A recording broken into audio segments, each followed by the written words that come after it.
Hey everybody, it's Andrea Caprio from Wellness Methods. Welcome to my little health talk. I want to speak today about good gut bacteria and give you the idea why, of course, it is so important, but also give you lots of tips on how to improve and increase your good gut bacteria.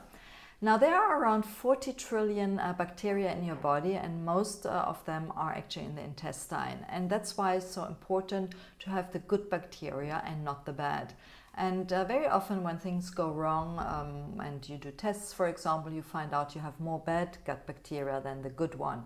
So it's really important to have as many of those good guys in your gut than not so many of the bad one. And you can actually increase those with the right foods and of course with lifestyle, and make sure your digestion works properly. I want to share the good guys food because you want to nourish them, of course, and you want to increase the number. Now, it's as I say, it's influenced a lot of your health issues. And that ranges from obesity to type 2 diabetes to a lot of autoimmune diseases are very often rooted in any gut issues.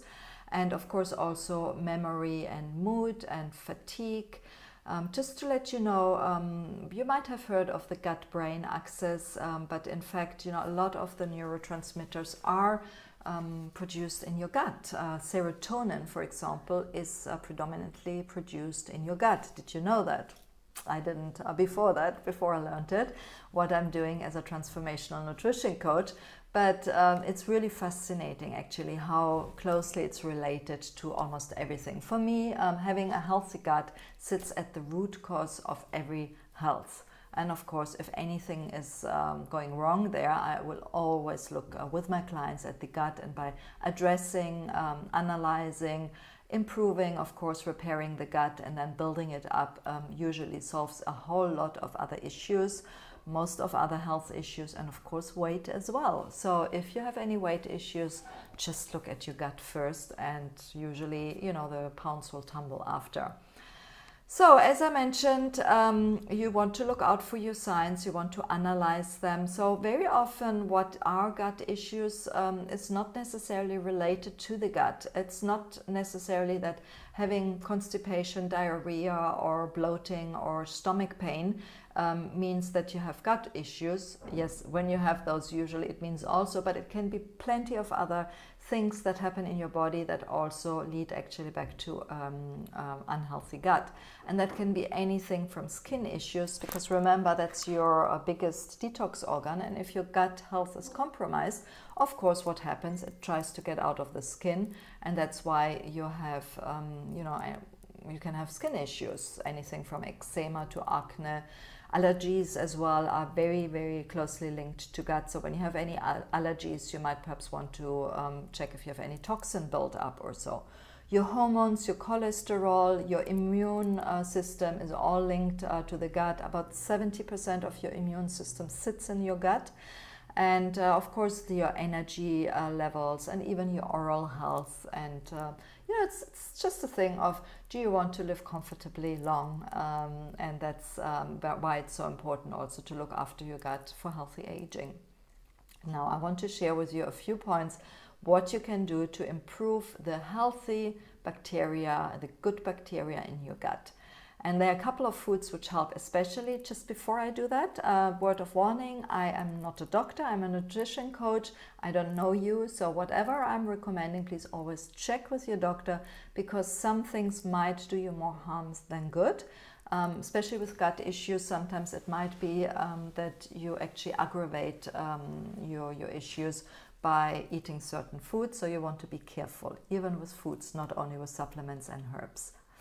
Now, the first one is Jerusalem artichokes, and these are because they are high in inulin, which is a strong prebiotic potential. Now, I said prebiotic. There's a lot of confusion between pre and probiotic. Prebiotics is the food that feeds your microbiome, your gut bacteria, and the good gut bacteria, of course, And you want to feed them because then they become strong and healthy and can multiply as well better. So you want to feed a lot of prebiotic rich foods. That is also asparagus, it's leeks, onions, garlic, and even bananas. However, when you're on low FODMAP diet, perhaps you might want to be careful with these foods. And for example, Jerusalem artichokes are really great. They're quite bland, but pleasantly bland. So you can add them to everything and just cut them in a salad or so, or add them to a soup. It's really, really great. The next thing are bananas, and bananas help you restore the health of the bacterial community and also may help to reduce inflammation. Additionally, it has lots of potassium and magnesium, and I use banana to make ice cream. You take a banana, put it in the freezer, and then in a blender you add that banana together with some other fruits, a little bit of almond milk or so. You blend it and you eat it immediately, and you have a really smooth, sugar-free, dairy-free and healthy ice cream. Just a little side tip here. Hope you enjoy it. Say thank you to me. Broccoli and other cruciferous vegetables like kale, cabbage and cauliflower have lots of sulfur, and they help in the detoxification process and also feed your healthy bacteria and help you with inflammation. They have lots of fiber in them, and a good idea is all these foods is just to bake them, or you can throw them in a salad. There's so many ways of simply doing it. I just like baking them with some healthy oil and a little bit of garlic, and that really is my good gut food. Blueberries are having so many benefits, I can even not start there. It's one of those superfoods, good for your immune function and for fiber. Throw them in a smoothie or with some other food. Blueberries are really, really great for your gut health. Beans as well, dried beans, any kind of dried beans are quite good. They're high in short chain fatty acids, and that strengthen your intestine wall and the cells, and also improve the absorption of micronutrients. Now they help with weight loss, they increase the fiber, they have lots of protein, folate and B vitamins. And you can use beans almost in everything, throw it in a soup, in a salad also. They're just so versatile. I even use them sometimes in a smoothie. Beans is really a great food for your gut. And the last one is fermented plant-based foods, for example, like tempeh or miso or sauerkraut. And these crowd out the unhealthy bacteria. So the fermented foods have the probiotic live foods in it.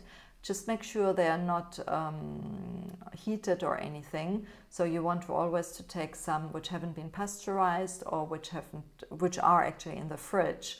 So they have not been processed or so, because otherwise the probiotic is dead and then it doesn't help you much. So look out for fermented based foods. Do your own. You can do kefir, and they're really, really great to improve your overall health. Again, be careful, certain gut issues you want first to repair before adding more probiotics. They might be harmful, especially with candida or SIBO or perhaps even some intolerances. I have for you a gift, and that is my opt-in for fermented foods. And so you have the probiotic rich foods here and the prebiotic rich foods as well. So it's a great list you can print out, you can take with you to know what are the fermented probiotic rich foods and what great prebiotic rich foods there are.